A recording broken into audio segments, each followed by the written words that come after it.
ang dekreto ay ibinigay para sa iyo. Amen. Good morning mga kapatid. Wala tray. Nandiyan o. Battery.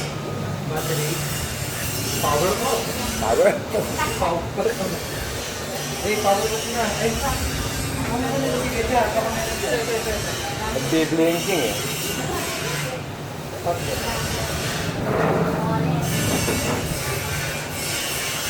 Hello, Ito yung saray. hello Mike. Wala naman sound to. Ito yung baka dyan. Hello, hello. Mike. Hello. Isa. Hello Mike. Yun. Hello. Nagpa-vibrate. Alisan mo lang kung ating berber. Good morning mga kapatid. Pag ikaw may kayamanan, ano gagawin mo sa kayamanan? Lulustahin mo ba? Pag ikaw may kayamanan, di ba ang gagawin natin, isi-secure natin yung kayamanan? Para hindi mawala, hindi manakaw. Yung iba, nilalagay sa security bank, sa mga secured locker, para hindi manakaw. Tayo, ano ba ang kayamanan natin? Ano ba ang kayamanan mo? Alam niyo, meron tayong isang kayamanan. Isa lang. Ibinigay ng Diyos yung kayamanan na ano yun? Ito yung buhay mo. So, ang kayamanan natin, yung buhay natin. So, ano gagawin mo sa buhay na yan? Kung yan ang kayamanan mo. Where your heart is, there your treasure is. Kung nasan lang kayamanan mo, nandun ang puso mo. So, ang ibig sabihin nun, ang buhay mo, nandun sa kayamanan mo dapat. So, kung ang kayamanan natin ay ang ating buhay, ang ating spirito, kaluluwa at katawan, pangangalagaan mo. Ininintay mo yung pangangalaga dyan. Kasi Satan come here to steal, to kill, and to destroy. So, aagawin ni Satanas yung eternal life natin. Guguluhin tayo. Iti-destroy tayo. Ngayon, bumaba ang Panginoong Diyos, ipinababa niya Espiritu Santo para tulungan niya tayo. Mas secure tayo na ang lahat ng dekreto, kalooban ng Diyos, maganaw natin sa pamamagitan ng Espiritu Santo. So, meron tayong gagawin. Kasi binigay yung Espiritu Santo sa atin eh. So, makikipag-cooperate tayo sa Espiritu Santo. At ang cooperation na yan, hello. Ano? Okay na naman eh. Bakit kinakalikot pa? Nadisgrasya tuloy. Hello. Ayun. Okay lang. Alele. Ito na lang. Okay. Hello, hello. Wala naman sound. Hello. Satan come here to steal, to kill, and to destroy. Ini-destroy tayo, ini-steal tayo. Hindi tayo papayag. Ayun, may sound na. Kaya nga mga kapatid kong minamahal, meron tayong gagawin sa pananampalatayang binigay sa atin. Yung pananampalataya ito, dapat may kabuluhan. Yun ang gagawin natin, may kabuluhang pananampalataya. Ano ba yung may kabuluhan? Ibig sabihin, ginagawa mo. Ang pananampalataya kasing binigay ng Diyos sa atin, kay Kristo Jesus.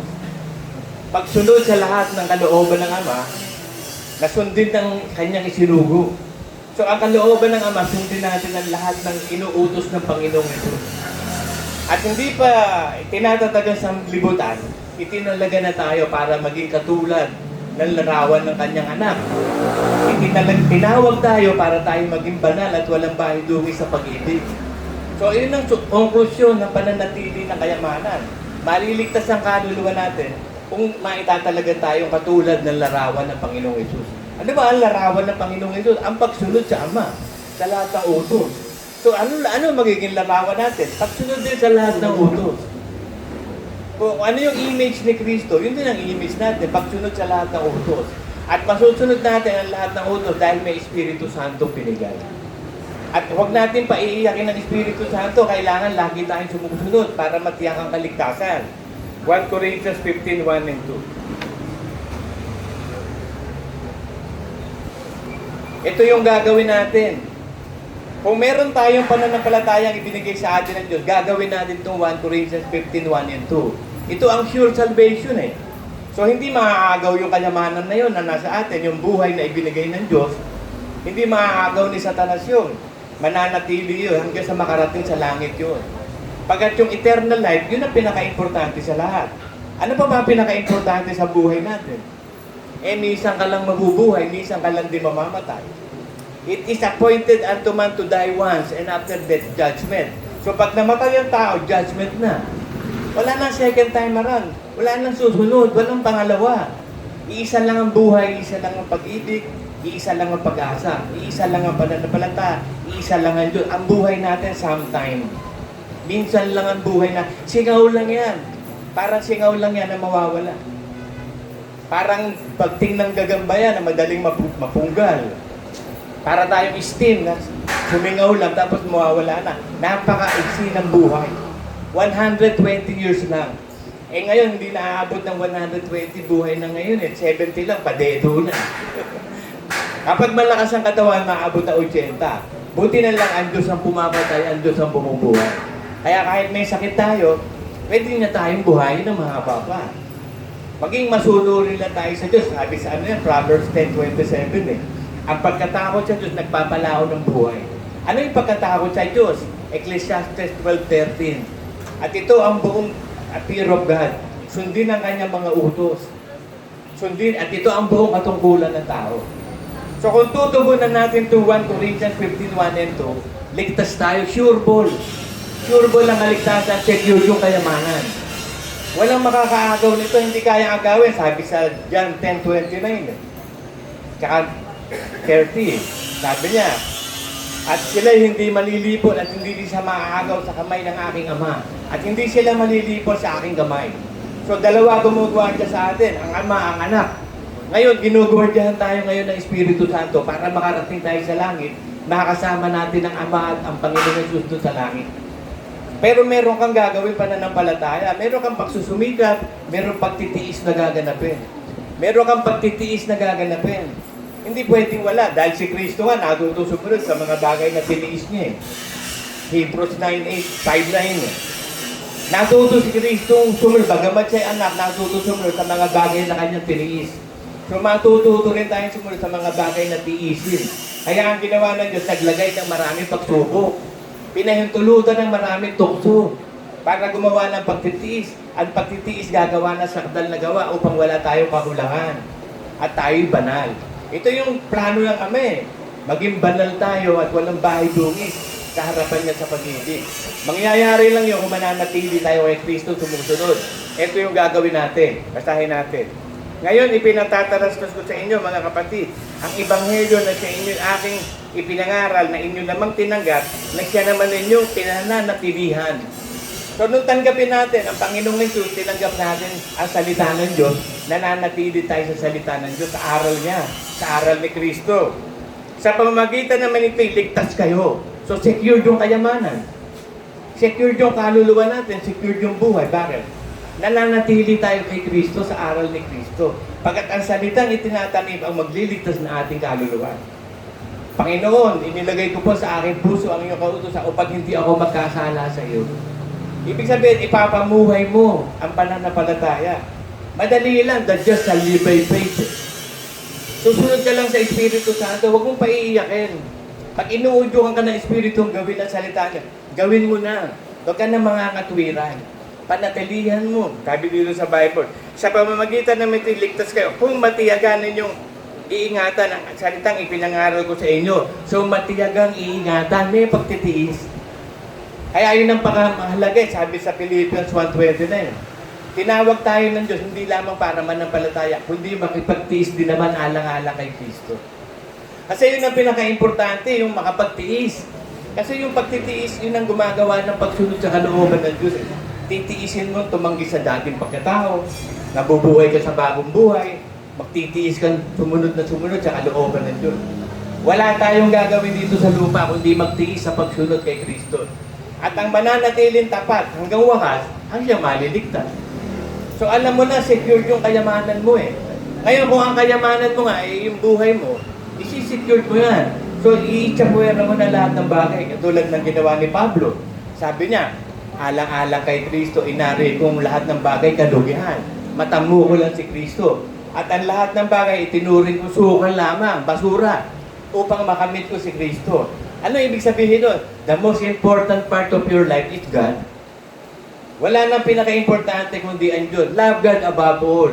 Love Him with all of your heart, with all of your soul, with all of your strength, with all of your mind. So, iibigin natin ang Diyos ng lahat sa lahat. At ang pag-ibig sa Diyos, pagsunod sa utos. So, nakakatiya ka na ngayon, ligtas ka. Bakit? Nananatili kang alagad ng Panginoong Yesus. Kaya sabi ng Diyos, tipunin mo sa akin ang mga alagad kong gagawa ng tipan ng sacrifice.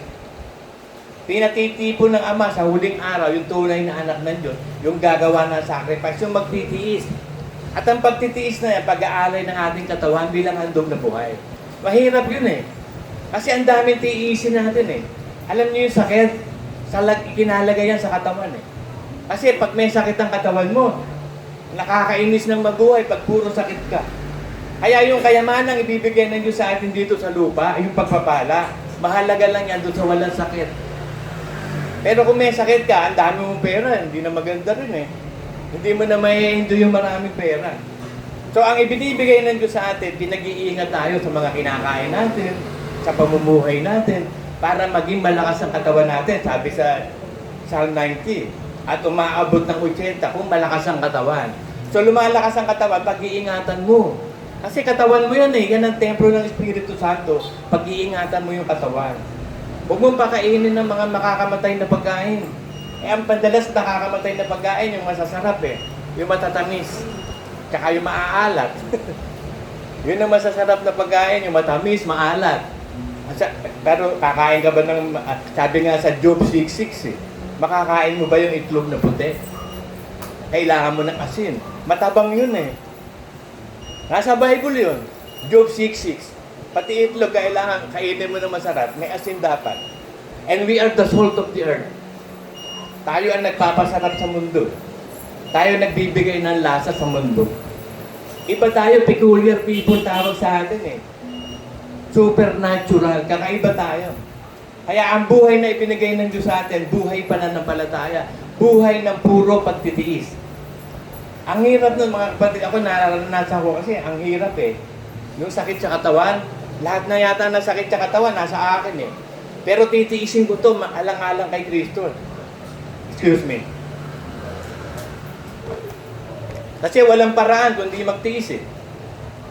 Tiisin mo lang. Eh, ang hirap maghintay eh. Kaya kang paghihintay, sabi, maghintay tayo may pagtitiis. Ang hirap maghintay. Kasi ang gagawin natin, maghintay lang sa Panginoon sa pagbaba niya. Eh, yung paghihintay natin, nandun ang problema. Ano gagawin mo? Lalo na, katulad ko, wala akong magawa. Buti kayo, nakapagtatrabaho kayo, bubuhos ang isip. Eh kami, wala kaming ginagawa. Maghahanap kami ng paraan para ma-enjoy namin yung wasting time. Ma-enjoy namin yung walang ginagawa. Eh, pinakamahirap yung walang ginagawa. Kaya mag-iisip ka ng gagawin mo. Saan mo ipopokus ang isip mo? Eh, pag nasa bahay, manonood ka lang ng TV, magbabasa ng Bible, maglalaro ka ng cards, maglalaro ka sa cellphone, manonood ng TV. Pag lumabas ka naman, walang kakwenta-kwenta lumabas, nakakabuisit sa labas. Puro chismisan, sugalan, inuman, walang kakwenta-kwenta sa labas. Kaya magtitiis ka sa loob ng bahay. So gagawa ka ngayon ng paraan. Ano gagawin mo sa loob ng bahay para makapag-tiis ka? Para makapag-enjoy ka? So ano man ginagawa mo, i-enjoy mo. I-enjoy mo na yon. Ako nga, ini-enjoy ko yung hugong ng tenga ko na lang eh. Kasi ayaw maalis ng hugong ng tenga ko eh. May frequency. May nababasa ako sa Bible, may frequency sila. Pakinggan nyo itong frequency na to. It will reset your mind. Sabi ko, sana yung frequency ng hugong ng tenga ko, resetting of the mind. Okay naman, nare-reset naman ako. Nasasanay na ako. Ini-enjoy ko na yung hugong ng tenga ko. May frequency yung utak ko, yung hugong ng tenga ko. Hindi pala sa tenga nang gagaling yun, sa utak eh. Yung auditory cortex kung tawagin. Auditory cortex ng utak. Yun pala yung humuhugong sa tenga. Hindi pala tenga, kaya pala kahit anong pa-check up ko sa sa Manila Eye Center, wala naman sa head. So sinabi nung doktor, hindi daw sa tenga yun. Sa utak, yung auditory cortex na yun ang humuhugong. Wala daw gamot doon, sabi ko. Ang dami kong sakit, puro walang gamot. Yung rhinitis, meron akong sakit nun. Yung allergy, bahing ka ng bahing, walang gamot doon. Tapos, yung sa spinal cord, wala ding gamot doon. Tapos itong tinnitus ko, wala ding gamot. Talagang ang pag-asa ko, Diyos lang eh. Kailangan ko tiisin to. Kaya ang prayer ko lagi, Panginoon, tulungan mo ko matiis to hanggang pagbaba ng Panginoon. Titiisin ko to. To the last drop of my blood, Panginoon. Tulungan mo ko. Titiisin ko. So pag nag-desisyonan mo na tiisin mo, matitiis mo na. Kasi dinesisyon mo ng tiisin eh. Pag dinesisyonan mo na mananatili ka sa salita ng Diyos, at gaganapin mo lahat ng utos ng Diyos, see to it na ligtas ka araw-araw. Yun ang importante. See to it na hindi mananakaw yung kayamanan mo. Iisa lang ang buhay natin. Wala naman dalawang buhay. Minsan lang ang buhay. Eh hindi naman uulitin. Wala naman second love. First love lang. Kaya sabi ng Diyos, iniwan mo yung una kong pag-ibig. Manimbalik ka sa akin, bumalik ka sa unang pag-ibig. Kasi isa lang ang pag-ibig, first love lang. Eh yung first love na yun, dinisgrasya mo pa, wala na. Isa lang ang pag-asa, dinisgrasya mo pa, wala na pag-asa. Isa lang ang buhay, dinisgrasya mo pa, wala na. Isipin nyo na lang, sa init ng panahon ngayon, nakakabuisit ang init, di ba? Eh pag sa impyerno, forever and ever yun. Sinisilabang ka ng apoy yun, kinakain ka ng uod ng balang eternal na uod. Kung may eternal life, eternal din, may eternal na uod din, may eternal fire. Para parusahan yung mga taong hindi sumunod sa Diyos. Ma-experience nila kung paano yung hindi pagsunod sa Diyos. Kasi lahat na ng grasya, biyaya, binigay na ng Diyos sa tao. Lahat ng tao, binigyan ng pagkakataong maligtas. Sabi niya, kalooban ng Diyos na ang lahat ng tao ay maligtas. Kaya siya mapagpahinuhod. Hinihintay niya na magbago, magsisi mga tao. Kaya habang nabubuhay pa tayo ngayon, niyahanda tayo ng Diyos sa kaligtasan ng kaluluwa. Mas-secured mo yung kayamanan mo. Where your heart is, there your treasure is. Kung ang kayamanan mo nga talaga ay buhay na walang hanggan, sa buhay mo, sito gagawin mo talaga lahat ng pagtitiis. Magtitiis ka talaga sa lahat ng hirap. Hirap ng kaluluwa, hirap ng pag-iisip, hirap ng damdamin, hirap ng katawan. Eh ang matindi yung hirap ng katawan eh. Kasi mararamdaman mo yun, makakabuisit eh. Yun lang may salubsub ka, hindi mo matanggal-tanggal, nakakainis eh. Yun ay salubsub lang. Eh yung koronang tinik pa, kada gagalaw ka, babaon. Eh yung 30 siyam na hagupit sa likod, kada kagagalaw, sumasakit yun. Bubuhat ka pa ng krus. Tapos gugulpihin ka ng 600 band. Tapos tatanggalan ka ng balbas, ng bigote, bubunutin. Pinoy mong hirap yun, kaya sabi ni Cristo, pwede ba ama, wala ito. Eh nakita na niya yung mangyayari sa kanya eh. Napakahirap, pero sabi niya, not my will, but your will be done. Titiisin ko, Panginoon, lahat ng ito. Tiniis ng Panginoong Jesus hanggang sa krus ng Kalbaryo. So, ganun din tayo eh. Titiisin mo lang. Pag titiis ang susi eh. Patience is a virtue nga, sinasabi ng unbeliever. Patience is a virtue. Hindi lang to virtue. Ito yung buhay. Hindi lang ito mahalaga talaga na karakter na ito yung maging buhay mo. Ang buhay pagtitiis. Kaya ang ginawa naman ng Diyos para makapagtiis tayo, ibinigay ang Espiritu Santo. Ibinigay yung bunga, mahabang pagtitiis. Kasi sabi nga, even the elect shall be mapapahama kung hindi niya paiiksihin ng panahon eh. Pinaiiksihin na ng Diyos ang panahon para sa elect. Kasi kung pahahabain pa niya, hindi na makakatagal ng todo. Yung ibinigay kay Job na hirap, sabi sa sa James 5:11, at ang Diyos na nahahabag kay Job kung paano ang pagkahabag na kay Job, eh biruin mo, wala siyang kasalanan, kasi nagdudusa ng gano'n, from head to foot. May sugat siya from head to foot. Mamasok.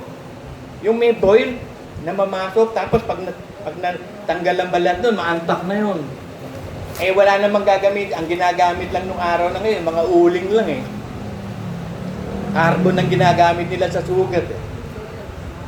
Eh ngayon, ang dami na pwedeng gawin. Eh nung panahon ni Job, wala. Kaya tiniis ni Job talaga yun. Grabing pagtitiis si Job dun.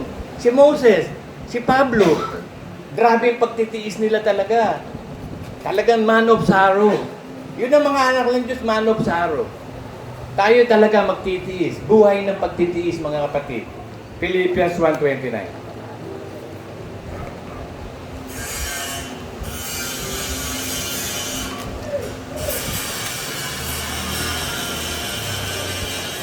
Kapagkat sa inyo ipinagkaloob alang-alang kay Kristo Jesus, hindi lamang manampalataya sa Kanya, kundi upang makipagtiis din naman alang-alang sa Kanya. So hindi lang sumasampalataya, makikipagtiis alang-alang kay Kristo.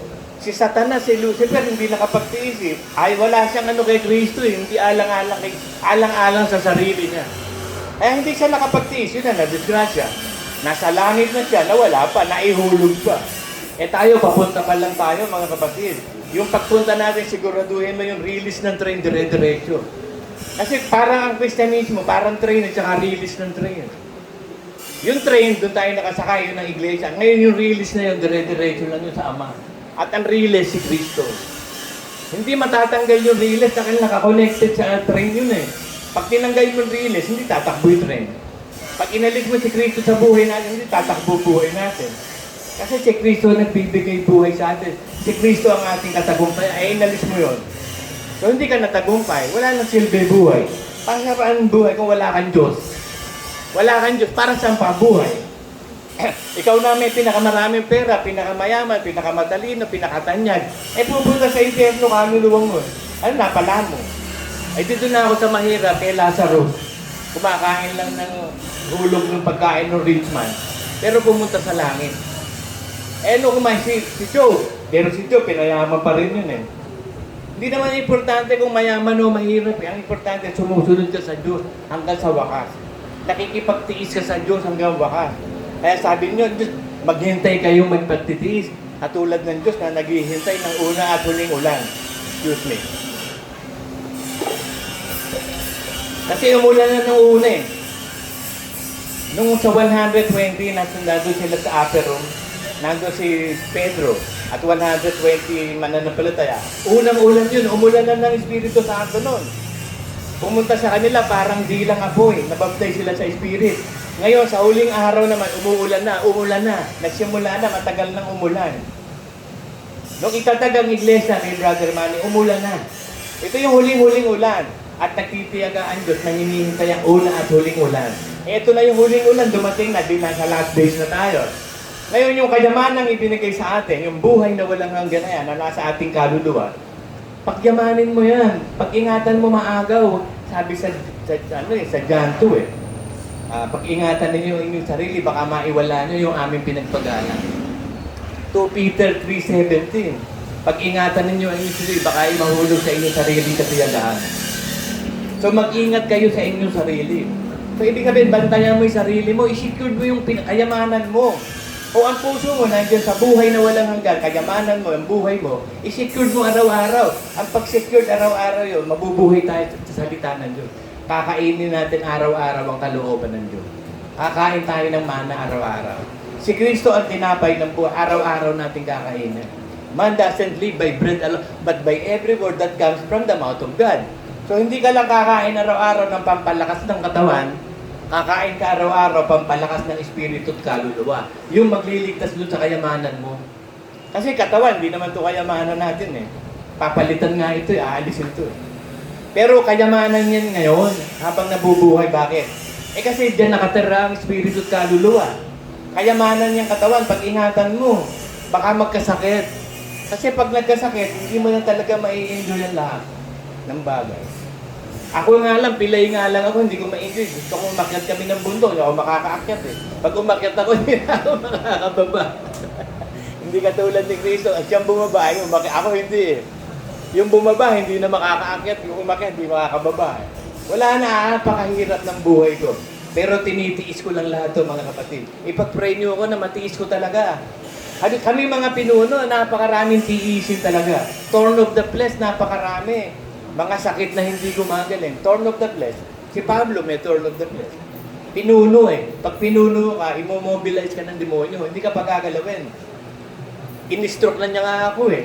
Tapos, inanupapa ako, pinilay pa eh. Parang hindi na ako makagalaw. Hindi pwede, gagalaw ako. No? Habang merong hininga ako, gagalaw ako. Panginoon, pagagalawin mo ko, hindi pwedeng hindi.